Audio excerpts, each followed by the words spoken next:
आफाक फारूक की नए प्रोग्राम के साथ सबसे पहले पूरी कौम को मुबारक हो कि अदलिया ने नज़रिए ज़रूरत से काम नहीं लिया और जैसा कि 2009 में मेरे ख्याल में या 2011 में एक फैसले में कहा था कि नज़रिए ज़रूरत को हमने हर मफाद पर कुर्बान कर दिया है। तो अदलिया को भी पाकिस्तान की सलूट है। जो खदशात थे वो दूर हुए। आखिरी लम्हे तक फारूक नाइक जैसे लोग कह रहे थे कि डर यह है कि रूलिंग तो खिलाफ कानून खिलाफ आइन करार देंगे, मगर लगता है कि इलेक्शन करवाएंगे। खासकर जब इलेक्शन कमिश्नर को उसके अमले के साथ बुलाया गया तो बिल्कुल ऐसा लग रहा था कि इलेक्शन के लिए कहा जाएगा। मगर मैं आपसे एक बात शेयर करना चाहता हूँ। अजीब सा भी लग रहा है कि लड़ाई के बाद कहते हैं जर्नलिज्म में कि जो थप्पड़ याद आए वो अपने मुंह पे मारना चाहिए।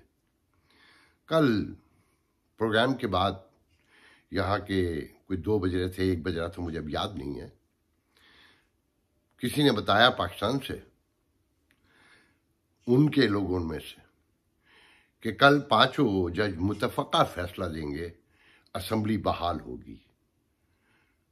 बखुदा यकीन नहीं था और ना सीरियस लिया उस बात को कि कैसे पॉसिबल है। एक दोस्त से शेयर किया जो कभी पीटीआई के बहुत ही दीवानों में और बड़े सपोर्टर्स में, बल्कि कहूँगा नॉर्थ अमेरिका में उनसे बड़ा सोशल मीडिया पे एक्टिविस्ट कोई नहीं था। बहुत लॉजिकली, बहुत पढ़े लिखे, हाईली एजुकेटेड लोगों में से, मगर अब तौबा कर चुके हैं।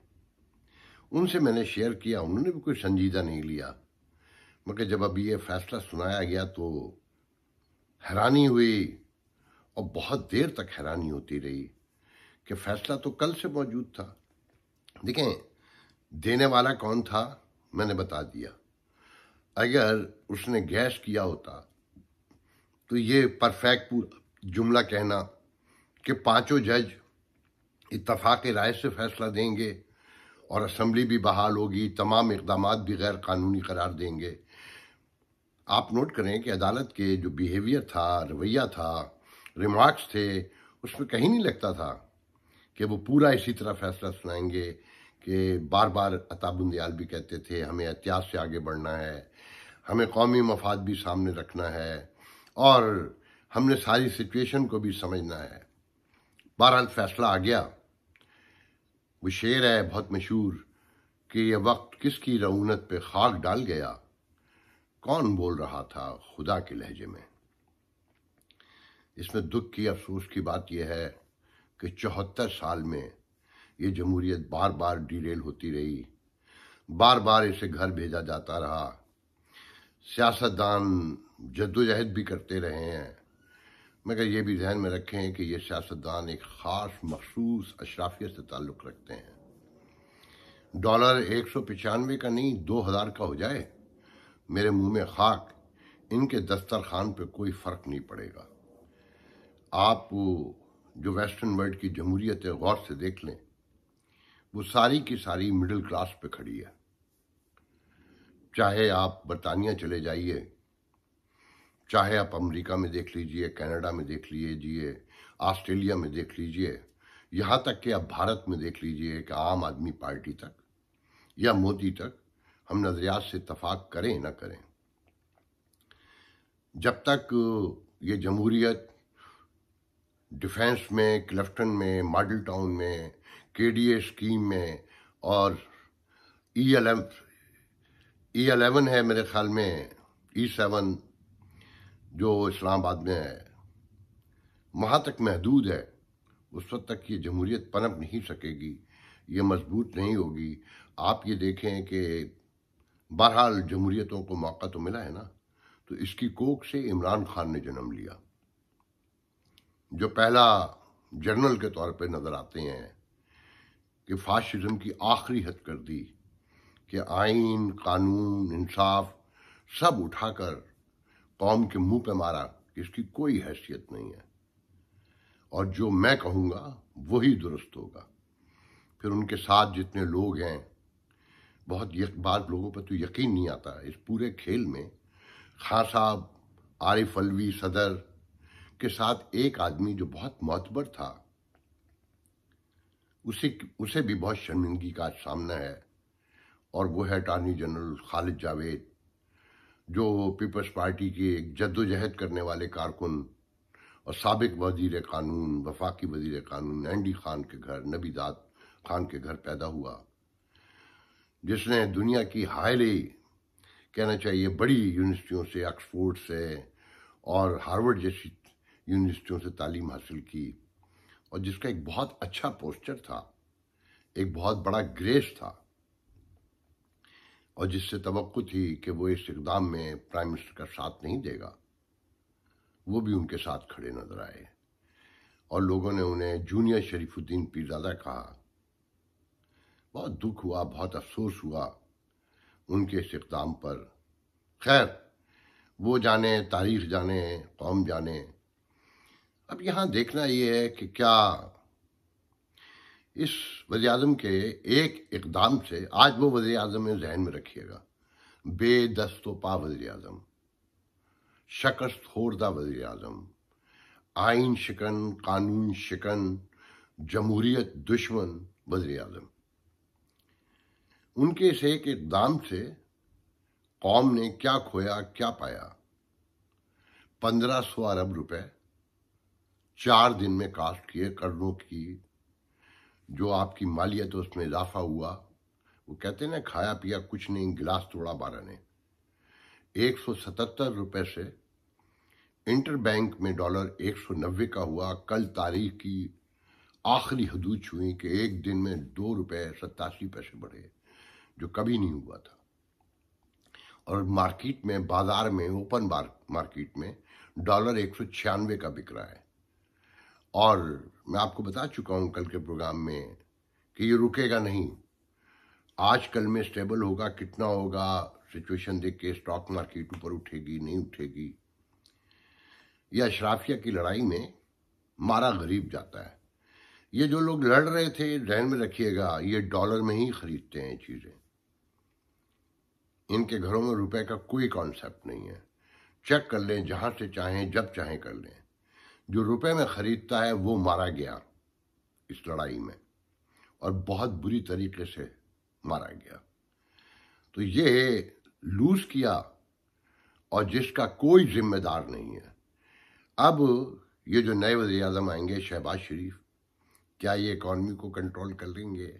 क्या ये दुरुस्त कर लेंगे 1.5 साल में? जो पीटीआई है, क्या वो शिकस्त खा के, शर्मिंदगी का इजहार करके कौम से माफी मांग लेगी? क्या सदर, जिसने इंतहाई गैर कानूनी इकदाम किए वज़ीर-ए-आज़म के कहने पे, क्या वो इस्तीफा देगा? अभी क्राइसिस खत्म नहीं हुआ। ऐसा नहीं है कि आप समझेंगे क्राइसिस खत्म हो गया। किसी वक्त भी कोई नई करवट, कोई नया ड्रामा और कोई नया वाक्य हो सकता है कि खान साहब एक इंतहाई जिद्दी तरीन आदमी है, और इन लोगों को फर्क भी कोई नहीं पड़ता, क्योंकि इनसे कोई हिसाब नहीं करता। कोई ये नहीं पूछता कि ये 1500 अरब रुपए का, 1500 अरब रुपए तस्वुर कीजिए कि कितनी बड़ी अमाउंट होती है। ये तकरीबन 9 बिलियन डॉलर बनते हैं, जिसके लिए ये गली गली भीख मांगते फिरे हैं। तब भी ये 9 बिलियन डॉलर जमा नहीं कर सके थे, मगर इन्होंने अपनी अनाओं पर 4 रोज में 1500 रुपए जाय कर दिए, लुटा दिए, वार दिए अपने सर पर। इस रोशनी में देखिएगा, ये इसराइल, जिसके आप सब शदीद खिलाफ हैं, ये आपकी आज़ादी, नाम नेहाद आज़ादी, उसके 1 साल बाद आज़ाद हुआ था।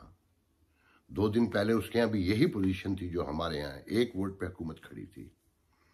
नेतन्याहू ने उनकी हुकूमत की सफ़ों से एक खातून को खरीद लिया, ब्राइबरी कर, कहना चाहिए, बड़े ओहदे की ऑफर कर दी, और वो हुकूमत गिरा दी। पार्लिमानी जमहूरियत में ये कोई नया काम नहीं हुआ था कि लोग मुनहरफीन हुए थे, टूटे थे या बिक गए थे।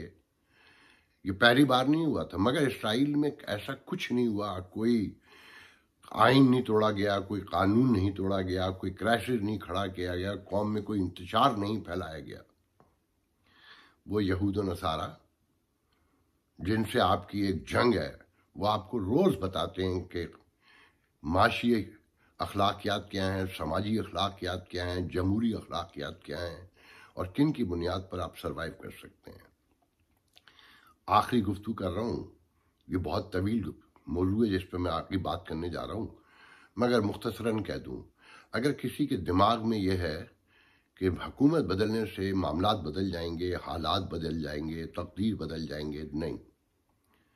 वाशिंगटन डीसी में कुछ दोस्तों से बात हुई, वो कहते हैं अब हुकूमतें बदलने से कुछ नहीं होगा, अपने रवैये बदलने होंगे, अपने जो अपनी अखलाकियात है, जो तासुबात हैं, मजहबी खासकर तासुबात हैं, फिर फ़िक़ही तासुबात हैं, वो बदलने होंगे। इंटरनेशनल कम्युनिटी की नॉर्म को समझना होगा। ये जिहाद और ये भारत से लड़ाई और मगरिब के ख़िलाफ़ नफ़रत में एक तफसील है इसकी मेरे पास, जो मुझसे मेरी कल किसी से गुफ्तगू हुई है। अगर हमने ये नहीं बदला तो इस रियासत को लोगों ने तनहा छोड़ दिया है जो कभी इसे सपोर्ट किया करते थे। मैं आज का प्रोग्राम इसी पर ख़त्म करूँगा कि इससे ज़्यादा मेरे पास अभी कुछ कहने को नहीं है। आने वाले दिनों में आप देखते जाएंगे कि इंतखाबात की इंतखाबी इस्लाहात क्या होती हैं, मरदमशुमारी होती है नहीं होती है। अभी बहुत सारे गहरे टॉपिक मौजूद हैं जिस पे हम एक एक करके बात करेंगे।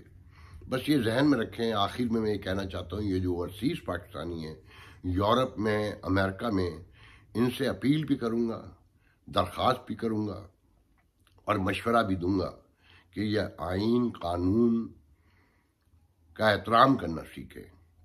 ये जिन मुल्कों में रहते हैं उनसे जिनका इन्होंने हलफ लिया है और जिसमें लिखा हुआ है कि दुनिया के हर मुल्क, हर मफाद से बढ़कर ये मुल्क होगा जिसका आप हलफ उठा रहे हैं।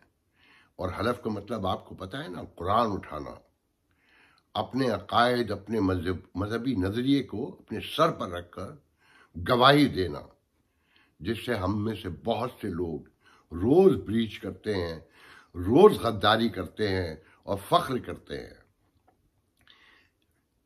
मैं उनसे ये भी कहूँगा कि आप डॉलरों में, पॉन्ड्स में, यूरो में कमाते हैं, खर्च करते हैं।